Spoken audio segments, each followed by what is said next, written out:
ये कहानी हिमाचल के एक छोटे से गांव हिमगिरी की है, जहां आरुषि नाम की एक लड़की अपने बीमार पिता आलोक और दादी विमला के साथ रहती थी।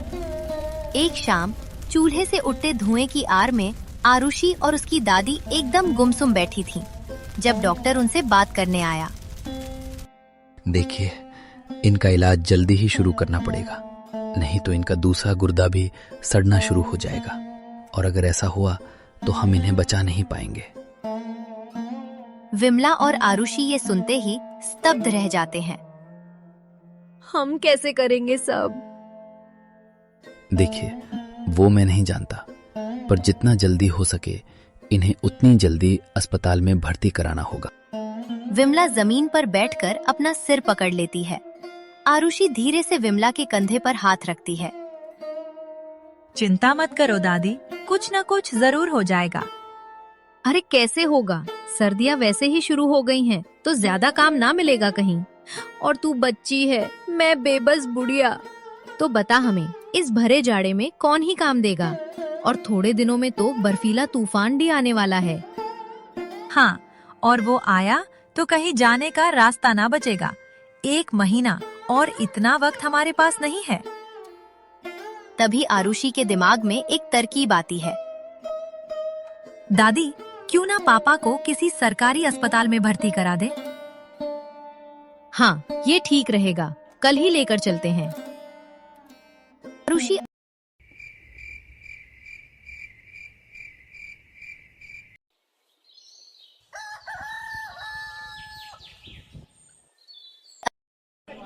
आरुषि अस्पताल के चारों ओर नजर घुमाती है। बेटी, यहाँ आने का कोई फायदा नहीं है, कोई फायदा नहीं है। पापा, एक बार पूछ के तो देख लेते हैं। अरे मैं कह रहा हूँ ना, वापस चलो बिटिया। अच्छा ठीक है, एक बार डॉक्टर से बात कर ले, फिर चले जाएंगे बस। हे राम, इतनी लंबी लाइन है। आरुषि अस्पताल के चारों ओर नजर घुमाती है। दादी, ये लोग ऐसे क्यों बैठे हैं?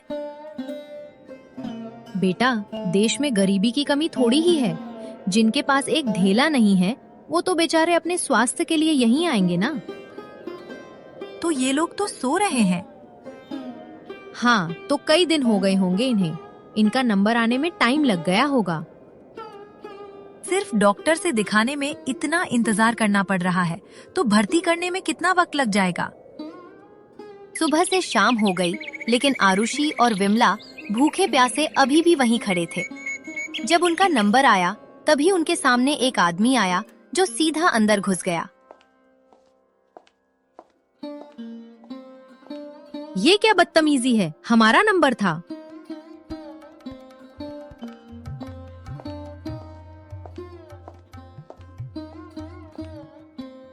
अरे बेटा, नंबर चाहे किसी का हो, उससे कोई फर्क नहीं पड़ता। ये जो गया है ना, ये इस अस्पताल के सीएमओ का भतीजा है, तो उसे क्या जरूरत पड़ी है तुम्हारी तरह लाइन में खड़े रहने की? ये तो गलत बात है ना? अब भाई, गलत है सही है वो तो मुझे नहीं पता बेटा। कुछ देर और इंतजार करने के बाद जब आरुषि और विमला का नंबर आया, तभी जगदीश आकर खड़ा हो गया। अरे अब चलो, अब कल देखेंगे। डॉक्टर साहब, 5 बज गए हैं, उनके जाने का वक्त हो गया है, चलो। अरे पर ये क्या बात हुई? हम सुबह से लाइन में खड़े हैं। अरे तो मैं क्या करूं, उन्हें यही रोक लूं क्या? 5 बजे जाते हैं वो। अरे मुझे बस अपने पापा का इलाज करवाना है। अच्छा, भर्ती कराने आए हो क्या? भूल जाओ भूल, अगले महीने तक तो नंबर आने का कोई मौका ही नहीं है। सारे बेड बुक पड़े हैं, सब फुल है। इन्हें देख रही हो? ये जो जमीन पर लेटे हुए हैं, ये पिछले 2 हफ्तों से यहीं पर हैं। अब बोलो। हे राम, अगले महीने तक तो पूरा गांव बर्फ में ढक जाएगा। इतना वक्त नहीं है दादी हमारे पास। आरुषि व्हीलचेयर पर बैठे अपने मजबूर पिता की ओर देखती है। अब क्या करे दादी? फिलहाल तो घर ही चल बेटा, और क्या ही कर सकते हैं हम। विमला और रास्ते में उन्हें गांव के कुछ लोग तूफान और बर्फ के बारे में बात करते मिले। अरे भाई, बस कुछ ही दिनों में जो है ना, वो बर्फीला तूफान आने वाला है। पूरा गांव जम जाएगा फिर तो। अरे भाइयों, पर मुझे एक बात बताओ, वो अफवाह सच है क्या? कौन सी अफवाह? अरे, कि जब भी हमारे गांव में ये बर्फीला तूफान आता है, उसी वक्त गांव में ही कहीं एक छिपा हुआ कोई खजाना भी बाहर आता है, ऐसा सुना है हमने। उन सब की बातें वहां से गुजरती हुई आरुषि सुन लेती है। घर आकर जब विमला चूल्हे पर खाना बना रही होती है, तभी आरुषि उसके पास आकर बैठ जाती है। दादी, जब हम लोग आ रहे थे ना, तो आपने उन बूढ़ों की बात सुनी थी? अरे, रात बेरात पी के बैठ जाते हैं, बातें मारने के अलावा और आता ही क्या है इन्हें। अरे आप वो छोड़ो, पर ये सच है क्या कि गांव में कोई खजाना है जो सिर्फ बर्फीले तूफान के वक्त बाहर आता है? अब पता नहीं बेटा, गांव में तो 100 बातें होती रहती हैं। सुना तो मैंने भी है। तो वो सिर्फ बर्फीले तूफान के आने पर बाहर आता है? अरे बाहर नहीं आता, मतलब वैसे तो मुझे भी नहीं पता कि क्या होता है, पर जितना मैंने सुना है, जब बर्फीला तूफान आता है तो जहाँ वो खजाना है उस जगह का दरवाजा खुल जाता है। दरवाजा? हाँ, कोई कहता है कि गांव की सबसे ऊंची पहाड़ी पे है वो खजाना, तो कोई कहता है पानी के नीचे। पता नहीं बेटा, सारी सुनी सुनाई बातें हैं गांव वालों की।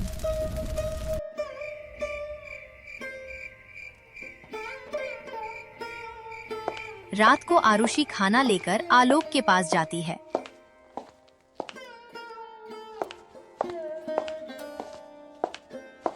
बापू, खाना खा लो। आरुषि, सुन बेटी, जरा बात करनी है तुझसे। मेरी बात जो है ना, वो ध्यान से सुनियो अब। क्या हुआ है बापू? अब बेटा देख, अब तो कहीं ना कहीं तुझे भी पता है और मुझे भी कि मैं ज्यादा दिन का हूं नहीं अब। बापू, क्या बोले जा रहे हो? मेरी बात सुन बेटी, मेरे जाने के बाद जो है ना, अपना और दादी का बहुत ध्यान रखियो तू। और दादी को कहियो कि जल्दी से जल्दी ही तेरे लिए ब्याह कर दे, ताकि तेरा घर बच जाए।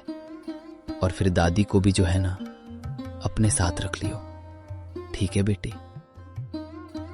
बापू, क्या बोले जा रहे हो? सब ठीक हो जाएगा, एक बार बस आपका ऑपरेशन हो जाए। अरे बेटा, आज तूने देखा नहीं हाल क्या हो रखा है वहां पर। बात मान लिया कर मेरी, मैं कह रहा हूं। ठीक है बापू। आरुषि बिना कुछ कहे वहां से चली जाती है।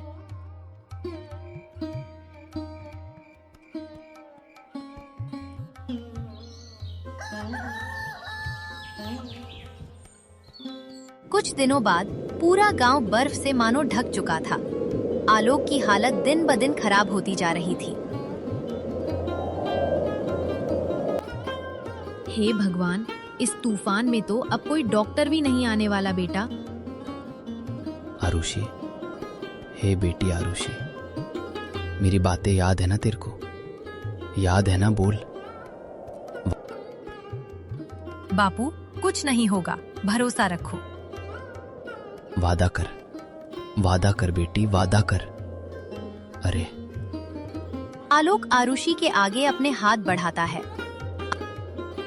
वादा करती हूँ बापू कि आपको ठीक करके रहूंगी।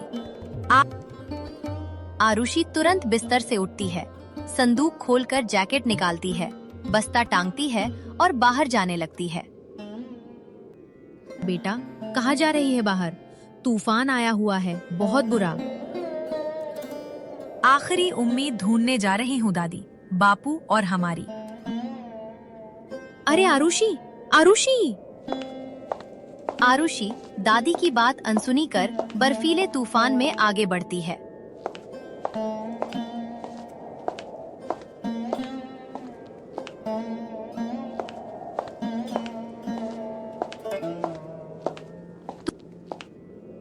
दादी कह रही थी गांव की सबसे ऊंची पहाड़ी पर है, वहीं चलती हूँ।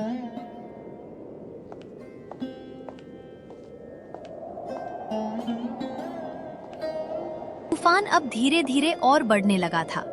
तभी आरुषि को कई लोगों के चिल्लाने की आवाजें आने लगी। आरुषि धीरे धीरे उन आवाजों की तरफ बर्फ की मोटी परतें चीरते हुए आगे बढ़ने लगी। और तभी देखती है आरुषि तेजी से उस चमकती रोशनी की तरफ बढ़ने लगी। उस पहाड़ी पर रखा हर कदम मानो उसके शरीर से आधी जान खींच रहा था। ये क्या चमक रहा है? बस कुछ और कदम दूर, थोड़ा और। आरुषि उस रोशनी के करीब पहुंचने ही वाली थी कि तभी उसका पैर फिसल गया।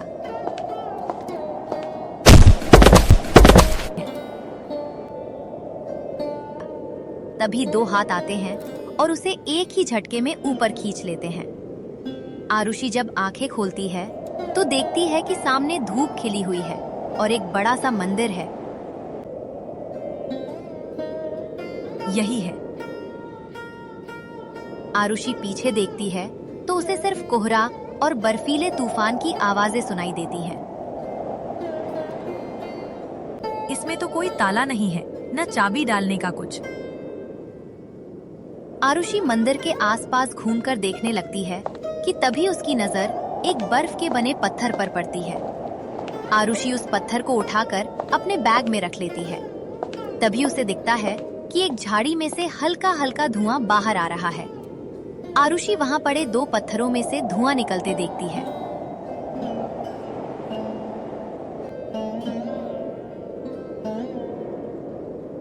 गरम मतलब लाल और नीला मतलब ठंडा। आरुषि अपने बैग से कपड़ा निकालकर हाथों में बांधकर उन दोनों पत्थरों को उठाती है और दरवाजे के पास चली जाती है। मंदिर का दरवाजा देखते ही देखते अपने आप खुल जाता है। आरुषि जैसे ही अंदर घुसती है तो सामने एक छोटा सा तालाब था जिस पर एक बर्फ की परत चढ़ी हुई थी और उस पर एक इंद्रधनुष बना हुआ था। इंद्रधनुष। गांव वाले कह रहे थे कि खजाना इंद्रधनुष के नीचे है। आरुषि दौड़ती हुई उस इंद्रधनुष के पास गई और जैसे ही उसकी नजर तालाब पर पड़ी वो एकदम से पीछे हो गई। ये लोग कौन हैं? यहाँ कहाँ से आए? आरुषि देखती है कि तालाब की बर्फ के नीचे कुछ इंसानी शरीर जमे हुए हैं।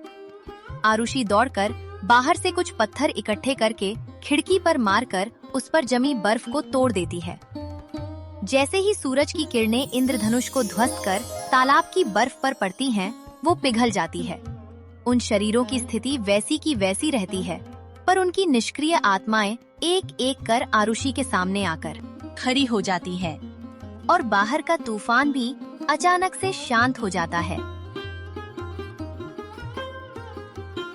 नहीं नहीं बेटी, डरो मत। तुमने तो हमें मुक्त किया है इस जगह से।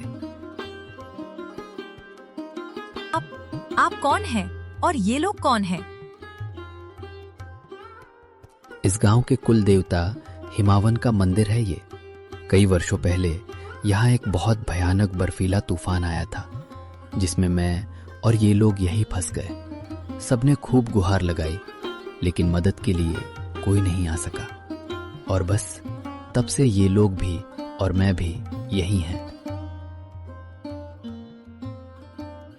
ये मंदिर? लेकिन लोग तो कहते हैं यहाँ पर कोई खजाना है या जिन है। अरे बेटी, जितने मुंह उतनी बातें। तुमने आवाजें सुनी थी ना कुछ लोगों की? हाँ, मतलब यहाँ कोई खजाना नहीं है। आरुषि पंडित जी को सारी बात बता देती है। अच्छा, दुविधा तो है, पर तुम्हारी सहायता शायद मैं कर सकता हूँ। वो कैसे? मंदिर के दान पेटी में जो पैसे हैं वो तुम ले जाओ बेटी। पर ये पैसे मंदिर के हैं। मंदिर के दान पेटी में जो पैसे हैं वो तुम ले जाओ बेटी। बेटी, दान पेटी में डाले गए पैसे जरूरतमंद के होते हैं और इस मंदिर पर तो अब कोई आता भी नहीं है।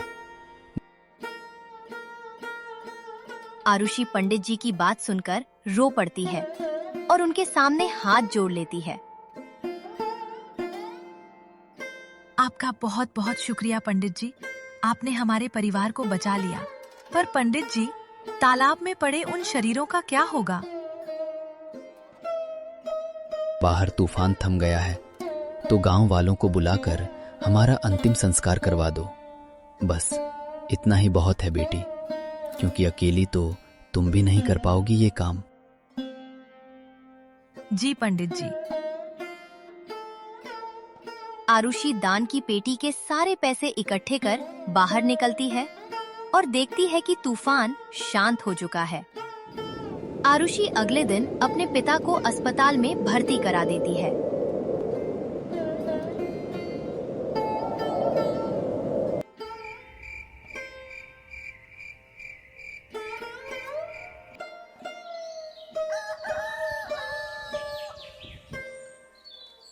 आरुषि अगले दिन अपने पिता को अस्पताल में भर्ती करा देती है। अरे, अपनी माँ ही जैसी है ये, एकदम जिद्दी। हाँ, तो मैंने तो कहा ही था कि आपको ठीक कर दूंगी। तम हंसने लगता है। मेरे साथ तूने उन लोगों को भी बचाया, उन्हें मुक्ति दिलाकर। सिर्फ कोमल दिल की नहीं, बल्कि दिलेर भी है तू, मेरी छोटी शेरनी कहीं की। वो तो मैं हूँ।